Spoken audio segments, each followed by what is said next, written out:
Welcome to 108 news Telugu. Bharat Pakistan సరిహద్దుల్లో ఉద్రిక్తత పరిస్థితులు నెలకొనగా పాకిస్తాన్ సైన్యం కాల్పుల్లో ఆంధ్రప్రదేశ్కు చెందిన జవాన్ మురళీనాయక్ అమరుడయ్యారు. సత్యసాయి జిల్లాకు చెందిన మురళీనాయక్ మృతి పట్ల ముఖ్యమంత్రి చంద్రబాబు నాయుడు, మంత్రి నారా లోకేష్ సంతాపం తెలిపారు. మురళీనాయక్ కుటుంబానికి ప్రభుత్వం అండగా ఉంటుందని వారు ప్రకటించారు. ఆయన అంత్యక్రియలను అధికారికంగా లాంఛనాలతో నిర్వహిస్తామని తెలిపారు. మురళీ స్వగ్రామంలో విషాద ఛాయలు అలుముకున్నాయి. భారత్ పాకిస్తాన్ల మధ్య ఉద్రిక్తతలు మరింత తీవ్రమయ్యాయి. ఆపరేషన్ సింధూర్కు ప్రతీకారంగా పాకిస్తాన్ సైన్యం రెచ్చగొట్టే చర్యలకు పాల్పడుతోంది. డ్రోన్లు, యుద్ధ విమానాలను మన దేశంపైకి ప్రయోగించింది.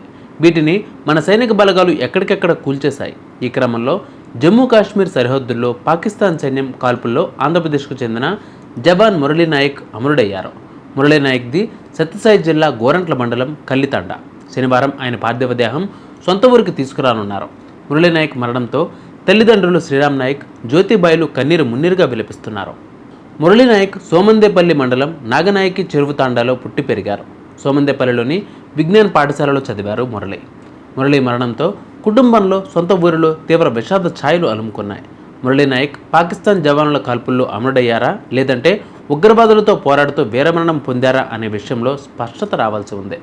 మురళీనాయక్ మృతిపై ఇండియన్ ఆర్మీ ఇంకా అధికారిక ప్రకటన చేయలేదు. తెలుగు జవాన్ మురళీనాయక్ మృతి పట్ల ఆంధ్రప్రదేశ్ ముఖ్యమంత్రి నారా చంద్రబాబు నాయుడు సంతాపం తెలిపారు.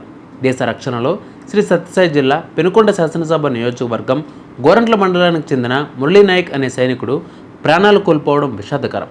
దేశం కోసం ప్రాణాలు అర్పించిన అమరవీరుడు మురళీనాయక్కు నివాళులు. ఆయన కుటుంబ సభ్యులకు ప్రగాఢ సానుభూతిని తెలియజేస్తున్నాను అంటూ ట్వీట్ చేశారు చంద్రబాబు నాయుడు.